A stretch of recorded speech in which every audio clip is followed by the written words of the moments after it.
ನಿಮ್ಮ ಮನೆಗೆ ಅಥವಾ ನಿಮ್ಮ ಕುಟುಂಬದ ಸದಸ್ಯರಿಗೆ ಯಾರಿಂದಲಾದರೂ ವಾಮಾಚಾರದ ಪ್ರಯೋಗಗಳು ಆಗಿದ್ರೆ, ಅವರ ಮೇಲೆ ಮಾಟ ಮಂತ್ರಗಳು ಏನಾದರೂ ಆಗಿದ್ದೇ ಆದಲ್ಲಿ ಇಂತಹ ಸೂಚನೆಗಳು ನಿಮಗೆ ಖಂಡಿತವಾಗಿಯೂ ಗೋಚರಿಸುತ್ತದೆ. ಅದರಲ್ಲಿ ಯಾವ ಯಾವ ಸೂಚನೆಗಳಿಂದ ನಿಮ್ಮ ಮೇಲೆ ಪ್ರಯೋಗ ಆಗಿದೆ ಅಂತ ನೋಡಿಕೊಳ್ಳಬಹುದು ಮತ್ತು ಯಾರು ಮಾಡಿಸಿದ್ದಾರೆ ಅನ್ನುವುದನ್ನು ಕೂಡ ನಿಮಗೆ ಗೊತ್ತಾಗುತ್ತೆ. ಮಾಡಿಸಿದವರಿಗೂ ಹಿಂತಿರುಗಿ ಹೊಡೆಯಬೇಕು ಮತ್ತು ನಿಮಗೆ ಆ ತೊಂದರೆಗಳು ಆಗದೇ ಇದ್ದ ಹಾಗೆ ಯಾವ ಒಂದು ತಂತ್ರವನ್ನು ಮಾಡಬೇಕು ಅನ್ನುವುದನ್ನು ಇವತ್ತಿನ ವಿಡಿಯೋದಲ್ಲಿ ಸಂಪೂರ್ಣವಾಗಿ ತಿಳಿಸ್ಕೊಡ್ತೀವಿ. ಮಾಟ ಮಂತ್ರ ಅನ್ನುವುದು ತುಂಬ ಕೆಟ್ಟ ಪ್ರಯೋಗ. ಇದನ್ನು ಎಷ್ಟೋ ಜನ ನಂಬುವುದಿಲ್ಲ. ನಂಬಿಕೆ ಬರೋವರೆಗೂ ಕೂಡ ಅವರು ಇದನ್ನು ಸುಳ್ಳು ಅಂತಲೇ ವಾದ ಮಾಡುತ್ತಲೇ ಇರುತ್ತಾರೆ. ಆದರೆ ಒಂದಂತೂ ಸತ್ಯ, ಯಾರು ಮಾಟ ಮಾಡಿಸಿರ್ತಾರೋ ಸಮಯ ನಿಧಾನವಾದರೂ ಪರವಾಗಿಲ್ಲ, ಅದು ಅವರಿಗೆ ಹಿಂತಿರುಗಿ ಒಡೆಯುತ್ತದೆ. ಅವರಿಗೂ ಕೂಡ ಕಷ್ಟಗಳು ಎದುರಾಗುತ್ತೆ. ಆದರೆ ಅಲ್ಲಿವರೆಗೂ ನಿಮ್ಮ ಮನೆಯೇ ಸರ್ವನಾಶ ಆಗಿಬಿಟ್ಟಿರುತ್ತದೆ. ನಿಮ್ಮ ಕಂಡ್ರೆ ಯಾರಿಗೂ ಆಗುವುದಿಲ್ಲ. ನಿಮಗೂ ಜನಗಳನ್ನ ನೋಡಿದ್ರೆ ಆಗ್ತಾ ಇರೋದಿಲ್ಲ.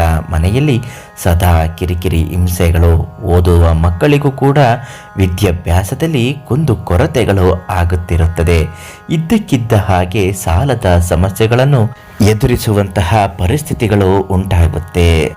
ಇಂತಹ ಸಮಸ್ಯೆಗಳು ಇದ್ದಾಗ ಇದನ್ನು ಹೇಗೆ ಬಗೆಹರಿಸಿಕೊಳ್ಳಬೇಕು? ಈ ಮಾಟ ಮಂತ್ರದಂತಹ ತೊಂದರೆಗಳಿಂದ ಹೊರಗೆ ಬಂದು ಮಾಡಿಸಿದವರಿಗೆ ಹಿಂತಿರುಗಿ ಹೊಡೆಯುವ ಹಾಗೆ ಮಾಡುವ ಈ ಸರಳ ವಿಧಾನ ತಂತ್ರವನ್ನು ಇವತ್ತಿನ ವಿಡಿಯೋದಲ್ಲಿ ತಿಳಿಸ್ಕೊಡ್ತೀನಿ ನೋಡಿ.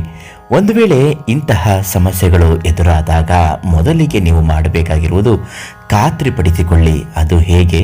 ನಿಮ್ಮ ಮೇಲೆ ಮಾಟ ಮಂತ್ರ ಆಗಿದ್ರೆ ಇದ್ದಕ್ಕಿದ್ದ ಹಾಗೆ ಮನೆಯ ತುಳಸಿ ಗಿಡಗಳು ಒಣಗುತ್ತಾ ಹೋಗುತ್ತದೆ. ಇದೇ ನಿಮಗೆ ಒಂದು ಸೂಚನೆ ಆಗಿರುತ್ತೆ. ಇಂತಹ ಸೂಚನೆ ಬಂದಾಗ 100ಕ್ಕೆ 100ರಷ್ಟು ನಿಮ್ಮ ಮನೆಗೆ ವಾಮಾಚಾರ ಆಗಿದೆ ಅಂತಲೇ ಅರ್ಥ. ಒಂದು ನಿಂಬೆಹಣ್ಣನ್ನು ತೆಗೆದುಕೊಂಡು ಅದಕ್ಕೆ ಅರ್ಧ ಭಾಗದಷ್ಟು ಕತ್ತರಿಸಿ ಮಧ್ಯಭಾಗದಲ್ಲಿ ಅರಿಶಿನ ಕುಂಕುಮವನ್ನು ಹಾಕಬೇಕು. ನಿಮ್ಮ ತಲೆಯಿಂದ ಕಾಲನ್ನೊರೆಗೆ ನೀವು ಬೇರೆಯವರಿಗೆ ಇಳಿಯನ್ನು ತೆಗೆಯಬೇಕು. ಮನೆಯ ಸದಸ್ಯರನ್ನೆಲ್ಲ ಕರೆದು ಇಳಿಯನ್ನು ತೆಗೆಯಬೇಕು. 9 ಬಾರಿ ಇಳಿಯನ್ನು ತೆಗೆದ ನಂತರ ಮನೆ ಹೊರಗಡೆ ನಿಂತುಕೊಂಡು ಮತ್ತೆ ಅದೇ ಕೆಲಸವನ್ನು ಮಾಡಬೇಕು. ಮತ್ತೆ ಒಂದು ಕರ್ಪೂರವನ್ನು ನಿಂಬೆಹಣ್ಣಿನ ಮೇಲೆ ಹಚ್ಚುತ್ತಾ ಈ ರೀತಿ ಸಂಕಲ್ಪ ಮಾಡಿ, ಯಾರು ಮಾಟ ಮಾಡಿಸಿದ್ದಾರೋ ಅವರಿಗೆ ಹಿಂತಿರುಗಿ ಒಡೆಯುವಂತಾಗಲಿ, ನಮ್ಮ ಮೇಲಿರುವ ಮಾಟ ಮಂತ್ರಗಳು ಎಲ್ಲವೂ ಕಳೆದು ಹೋಗಲಿ ಅಂತ ಹೇಳಿ ಕರ್ಪೂರ ಹಾರಿದ ನಂತರ ಅದನ್ನು ಒಂದು ದೊಡ್ಡ ಕಲ್ಲು ತಂದು ಎತ್ತು ಹಾಕಿ ಜಜ್ಜಿಬಿಡಿ. ಮಾಟ ಮಂತ್ರ ನಿವಾರಣೆ ಆಗುತ್ತದೆ. ಮಾಡಿಸಿದವರಿಗೆ ಹಿಂತಿರುಗಿ ಒಡೆಯುತ್ತದೆ. ಶಾಣರುದ್ರಿ, ಅಘೋರ ರುದ್ರಿ, ಯಕ್ಷಣಿ ತಂತ್ರಗಳಿಂದ, ಕೇರಳದ 108 ಅಥರ್ವಣ ಪ್ರಯೋಗಗಳಿಂದ ಕೌಟುಂಬಿಕ ಸಮಸ್ಯೆ, ವ್ಯಾಪಾರದಲ್ಲಿ ನಷ್ಟ, ಕೋರ್ಟ್ ಕೇಸ್, ಪ್ರೀತಿಯಲ್ಲಿ ನಂಬಿ ಮೋಸ, ಮಾಟ ದೋಷ ಅನುಮಾನವಿದ್ದರೆ ಕೇರಳದ ಅಥರ್ವಣ ಪೂಜಾ ಪ್ರಯೋಗಗಳಿಂದ ಶಾಶ್ವತವಾದಂತ ಪರಿಹಾರವನ್ನ ಮಾಡಿಕೊಡುತ್ತಾರೆ. ಗುರುಜಿ ಅವ್ರನ್ನ ಭೇಟಿ ಮಾಡಿದ್ಮೇಲೆ ನನಗೆ ಗೊತ್ತಾಯ್ತು, ನಮ್ಮ ಸಂಬಂಧಿಕರೇ ಯಾರೋ ಒಬ್ರು ನನಗೆ ಬ್ಲಾಕ್ ಮ್ಯಾಜಿಕ್ ಮಾಡಿದ್ದಾರೆ ಅಂತ. ಅದೆಷ್ಟೇ ದೊಡ್ಡ ಬ್ಲಾಕ್ ಮ್ಯಾಜಿಕ್ ಆದ್ರೂ ಕೂಡ ನಾನು ಅದನ್ನ ರಿಮೂವ್ ಮಾಡ್ತೀನಿ ಅಂತ ತುಂಬಾ ಧೈರ್ಯ ಹೇಳಿದ್ರು.